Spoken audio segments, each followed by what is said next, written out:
Hello and welcome once again to Castle of Adventure, the tabletop RPG D&D where we try and amass and bring together the best of tabletop role players, cosplayers, video gamers and ne'er-do-wells. This week we have with us Andy, Luke, Joe and Jessica. Let's just dive straight in then, shall we, folks? As you, our viewers, will know, we've been talking a lot about the fallen angel Bazazath and his terrifying fortress of Caer Zhelit. All the games thus far have been set in the equivalent of modern day, but this week we're going back in time. 50 years ago, the threat of Bazazath, the fallen angel, was ended. Their millennium-spanning war lost. Their very essence banished to the lower planes. But Caer Zhelit stood. Astride Mount Zamora, the fortress of Bazazath and its dungeons beneath were deemed too valuable to be destroyed. The Heartland Elves and the men of Ravenna knew of many ancient treasures, forged for the good and ill, were held there. And the knowledge that Bazazath had accrued across almost 2 millennia must surely lie within. But who knows what else could be there? The insane Celestial had had armies of enslaved peoples. The pits beneath Caer Zhelit were rumoured to house 1,000 horrors. But perhaps long-lost prisoners too. No king, no prince, no general was willing to give the order to their exhausted armies to storm the castle. They too were exhausted and weary of mutiny. So a plan was mooted by Prince Imowen of Ravenna to call for volunteers to form a Forlorn Hope to storm the deeps of Caer Zhelit. The call went out, and nearly 5,000 men, women, elves, tabaxi, gnomes, halflings, orcs, and other free folk stood forward. Less than 1,000 survived. Now, 981 stand before the gates to the dungeons beneath Castle of Bazazath. What remains of the Forlorn Hope ready themselves for the delve. First delve in the Castle of Bazazath.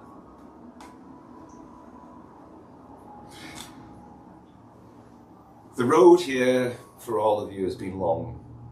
You have lost hundreds of friends, loved ones throughout this war that seems to have taken up the majority of all of your lives. The air in the courtyard of Caer Zhelit is grim, but busy. The Forlorn Hope has a job to do, and you all stood forward when they asked for volunteers, and here you are, ready to finish the job. The great castle that stands at the very top of Mount Zamora, black glass and obsidian, now pretty much empty, except for you and your comrades. Last night you celebrated, mourned, and got leery. But today, as some sort of dawn happens, for dawn does not really come to these lands, you know that you head underground into the dungeons, caverns, and prisons of Bazazath. There is hope. Prince Imowen who leads you, the Crown Prince of Ravenna, your leader, your inspiring hope, the person who took you over the walls to survival, to victory against the last of the forces defending Bazazath's fortress. And there's you, celebrated, remainder of 5,000 of the best warriors that this continent had to offer.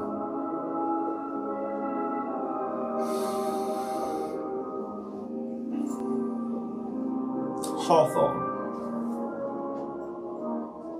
Where do we find you on the morning before the gates are opened? They'd be off by themselves, really, just meditating and just focusing, reckoning with what they've lost, what's happened, and just how they're going to keep going. Would you like to give me a physical description of your character and for the viewers at home? So for Hawthorne, they are quite lean, about average height, but they constantly look like they're cold. They're incredibly pale, they've got frost coming off their white hair, and constant fur around their shoulders hang back in a cape. Okay. They've got 8 snow boots and a prosthetic leg built for grip. Okay. And they're currently just sat cross-legged, meditating. You're sat there trying to center your emotions, find a moment of peace in this place that carries so much death. You're trying to blot out the noises of fellow soldiers and carts and officers shouting. And give me straight wisdom, see how you do it. 7. It's very difficult to quiet your mind today. The task that is before you is daunting and intimidating. Only yesterday there were 5,000 volunteers and now, well, less than that. You struggle to sort of sort your mind out. But then, one of your friends, Fiddler and Hedge, come over. So 2, not 1. Like, come on, Hawthorne. Open your eyes, we can't sit there meditating. We've got a job to do. Can't get involved, can I? No, there's things to be done. Let's go do them. Part of your detachment is tasked with moving around some of the equipment that's being brought into the top of Caer Zhelit currently. And you spend an hour or so moving supplies. Your unit is billeted in one of the many towers of the castle here. And quickly this fortress is being turned around, at least up top and in the world above. You can see things like beds, billets, camp equipment being brought in, cartloads of food, ale for the soldiers. They might not be invading, however, they are setting a garrison right now. Better put it to use than not use it at all, I guess. Indeed. Katja, if you'd care to physically describe yourself and tell us what you would be doing the morning after this celebration, but with what's ahead lying before you. Katja is very tall. She is a Goliath. She wears sort of quite heavy furs, with her hair sort of back in like a big plait almost. Sort of shaved size of the head, but then plaited just a little bit more. Very big, very ominous. She would be sat sort of outside of her tent, counting money that she has swindled from people. Awesome. I think she would spend most of her evenings having some sort of gamble with people, getting involved in those kind of games, purposefully losing, but then swapping out like their actual coin for like a bag of rocks kind of thing. As you count your coins smugly, one of your card partners, a regular card partner by the name of Quick Ben, walks past. I'll be having that gold back tomorrow. You have to be a bit quicker next time. Well, I'm sick of you swindling me, so I'll be watching you like a hawk. Get better. Anyway, we'll be heading down shortly. Are you all ready to go? Quickman wears the robes of a mage and has a dry wit, something that you get on well with. And so you count your money. You have to your name a lovely amount of 33 gold. In fact, roll me a sleight of hand check just to see how well you did at cards. 13. 13. No, we'll stick with the 32 with the 13. You may have had more if you've rolled better. But I think 32 gold is a nice amount for a Goliath lady to be sitting pretty on. One of the reasons why you volunteered was that promise of gold and treasure that lay beyond the doors. Glory. Who knows what's beyond them?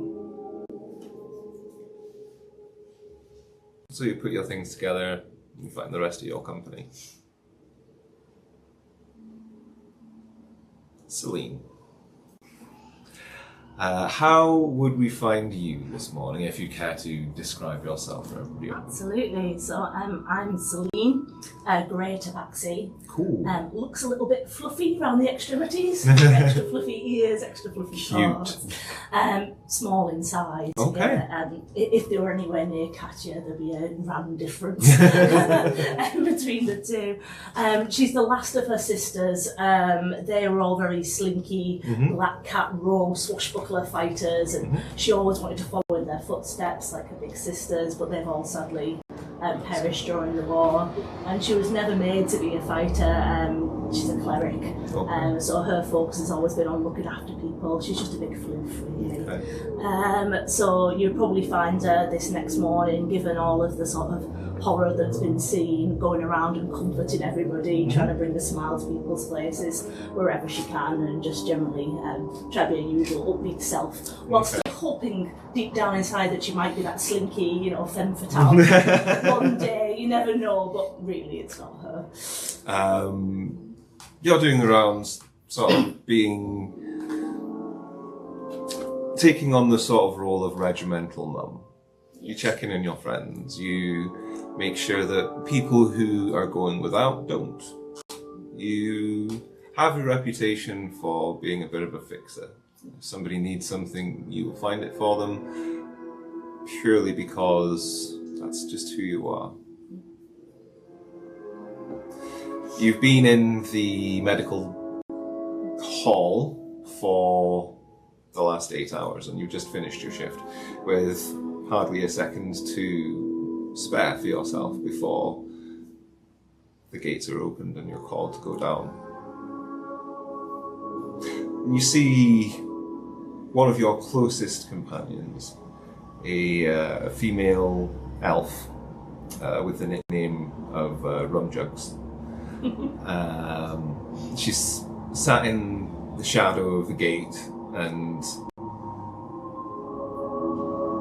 everybody else is sort of avoiding it. She's sat close to it, but she's almost curled into a little ball. She's sat like this, really, like trying to protect herself almost.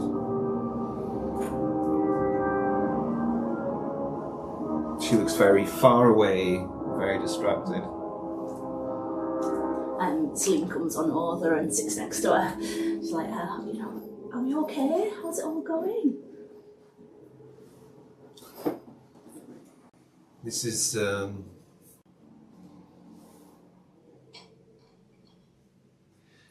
lot. It is a lot. But I have you here. It is hard to be so. It is hard to be so down when I'm still alive, and my good friend is here, even though it is more or less over. Oh, but just think of all the stories we'll get to tell. I'm sure we will have many. You can always rewrite them to be a bit happier. Now that is a thought, and a thought that I shall cling to. So as we go in today, know that you have cheered me greatly.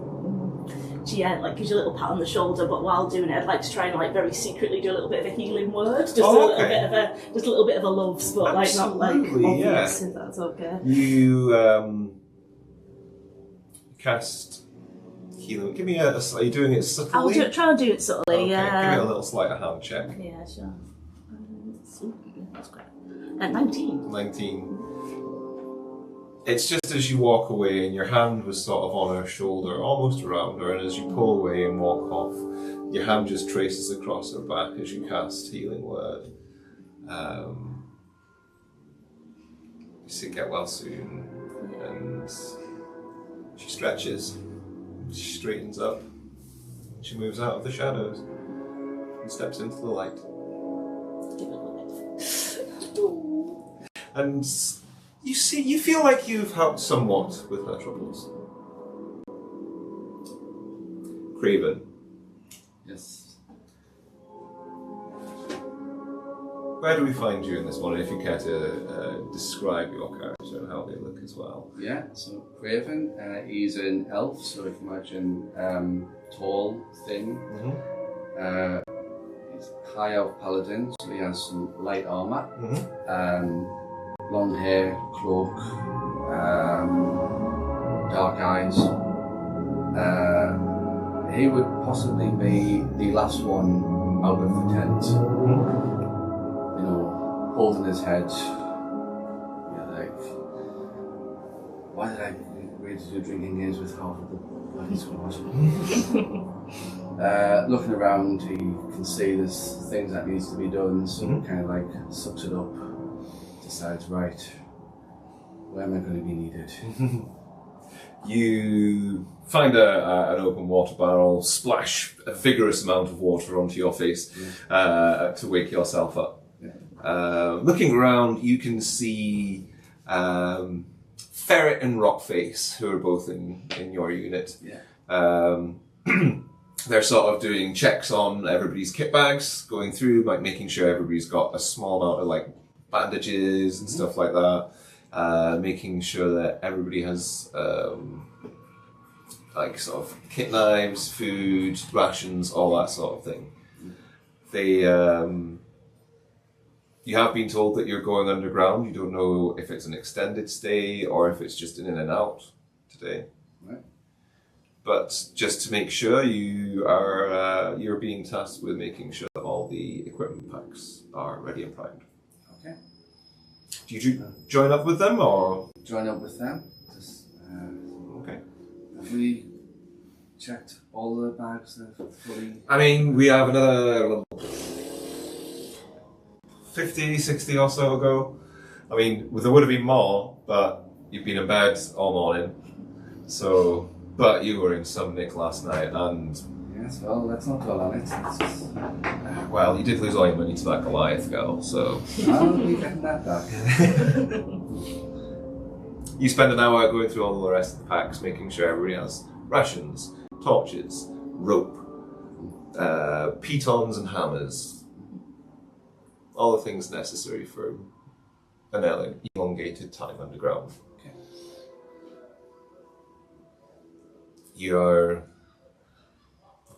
The horn rings out around the courtyard, calling everybody into their units and calling you to muster in front of the great gates.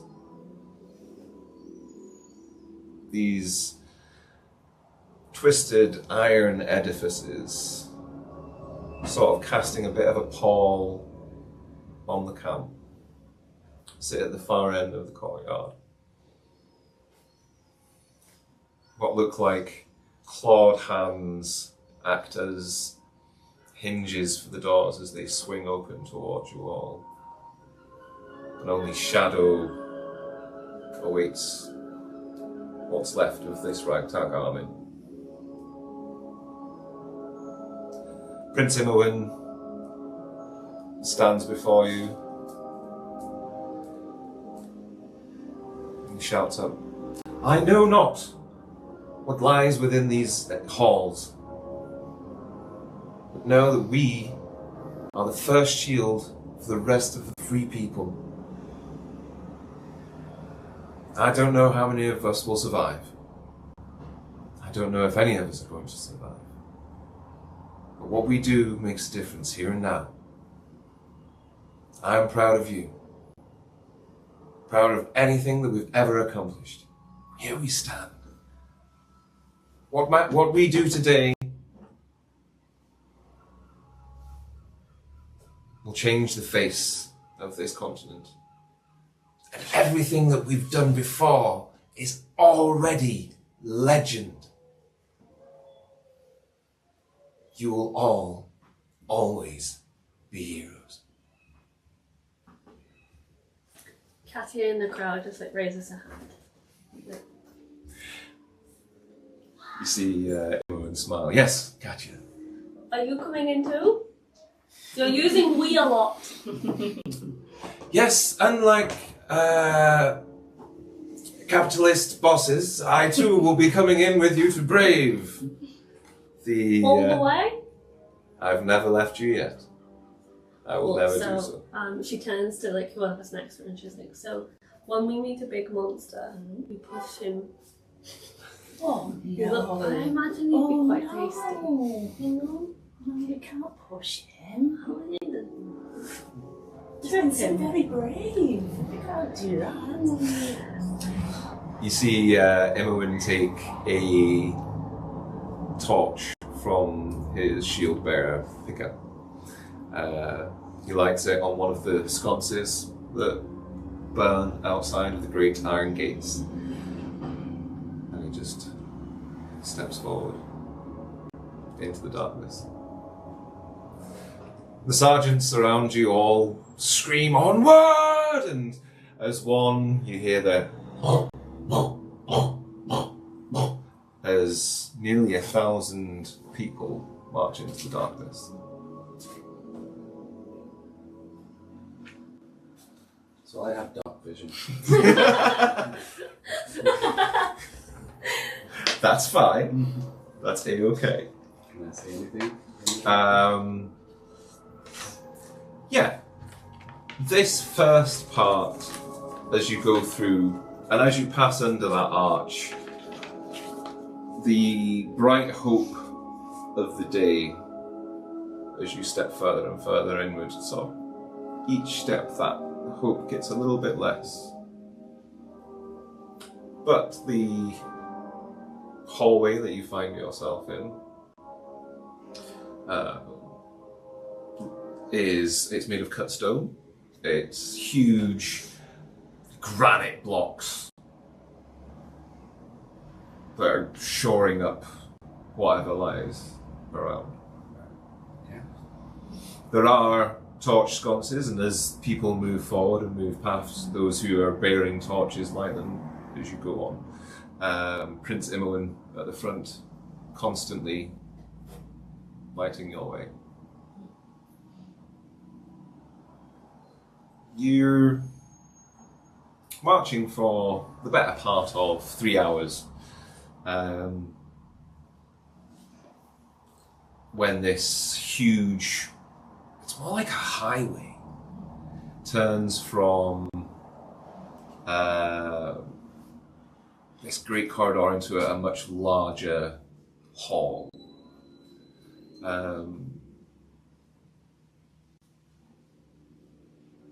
You can see there are racks of weaponry, there are barrels, and there are sacks, there are all sorts of things. Give me a round of investigation checks as you move around this chamber. It would be a 4. That would be an 11. Okay. Be an 8. An 8. 15. 15. Amazing. Okay. So I was at 4, 8, 11, 11, 8, 15. So with a 4,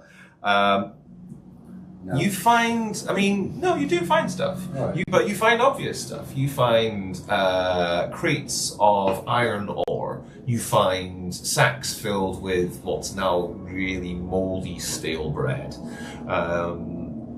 And lots of them. Like, this maybe seems to have been some sort of, possibly a staging area? That's what you're a paladin, yes? You're from quite a military background, so you would probably know that. You take a scan around and go like, no, this is a forward camp or something. This is where people are keeping their stuff. With an 8, you would see that there are rusty chandeliers to show that this has been some sort of huge hall at some point. You're even more, you find like, what's the word? They're like little cupboards, essentially, where janitors, cleaners, people who look after this area would be storing things like equipment, basically like buckets, spades, all that kind of stuff, that a broom closet, if you will, where like smithed equipment that isn't used for weapons and warfare is being stored. With an 11,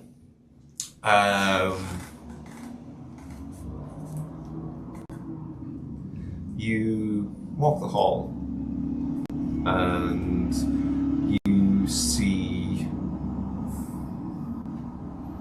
the same as the others. You see the boxes, you see the cupboards, you see all the usual stuff, but your eyes are light upon something carved into the wall, and I think it resembles like a very basic sort of crown. It's 3 triangular shapes, one central and then 2 smaller ones on either side. It's very basic, very rough, but it does look like a crown, a very basic pictogram crown. Is there any writing around it? Is it just that? Give me, if you're just looking at it, so it'll be a quick perception check. 16. Yes, there is writing around it. What languages do you speak? Common, Draconic, and Dwarvish. Okay. Sadly, to you, they just look like scratches. Although you do get a bit of a headache from staring at them. What was it you said again? Draconic, Dwarvish. Just wanted to double check. My brain was like, I'm sure you said blah, blah. But no, sadly, scratches. You've not seen this one, even though as a learned person, it's not something that you've come across yet.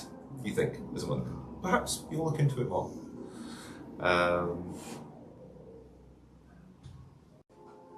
With a 14, 15? 15. And a criminal background. A criminal background. What languages do you speak? Well, I speak Thieves' Cant. You speak Thieves' Cant, okay. Any others? Okay. I speak...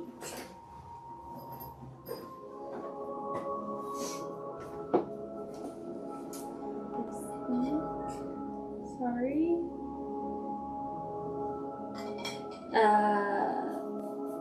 Common, Giant, and Thieves' Cant. Okay. You don't recognize the language. Ooh, okay. However, you do find more of these. You find more of these little conical crownular symbols, and each one seems to have some sort of little bit of text near it. You're not sure at all what it could be. It's quite a puzzle. You rest here for about an hour before Imoen decides to move on.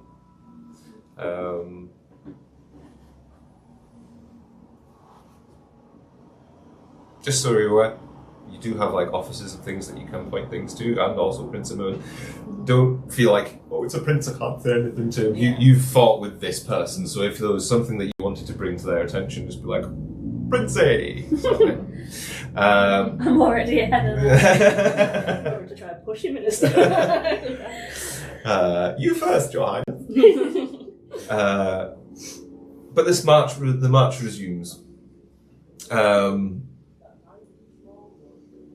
It's dark. It gets warmer and closer and more oppressive the more that you walk on, and you start to sort of lose a sense of time with just being underground. Even though you've been here for less than a day, you're like, oh, surely we should be rested now and lunch by now. And then somebody's like, it's only been an hour. And so the day carries on like that. And for it being the first day, it drags. But you set up camp that night. Nothing untoward happens in the day, and you feel like you cover about 10 or 12 kilometers. You're not going at a breakneck speed, but you've done some distance, and that corridor was a lot longer than anyone was expecting. Is anyone trained in Arcana here?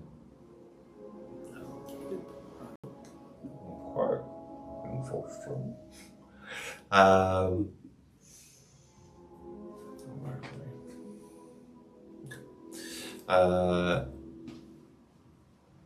So I think we're going to take a short break, just because we're doing something different, folks. And we'll be right back in like 5 minutes, okay? And we'll have a quick recap. See you then.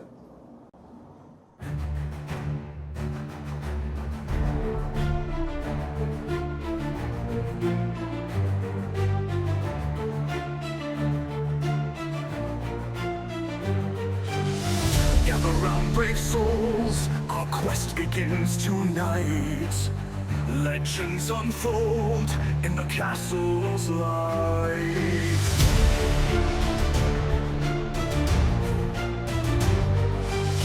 Dungeons dark and deep, heroes take their stand. Mysteries will keep in this ancient land. Castle of adventure, magic in the air. Through the storm we venture, our hearts beating fear. Wizards cast their spells, warriors raise their swords.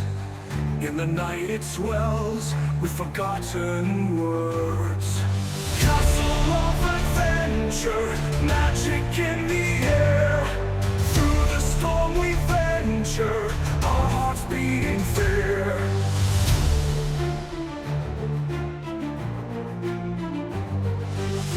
Wizards cast their spells, warriors raise their swords. In the night it swells with forgotten words. Castle of adventure, magic in the air. Through the storm we venture, our hearts beating fear. Friends we will become in the face of fear. Kingdoms overthrown, but together here.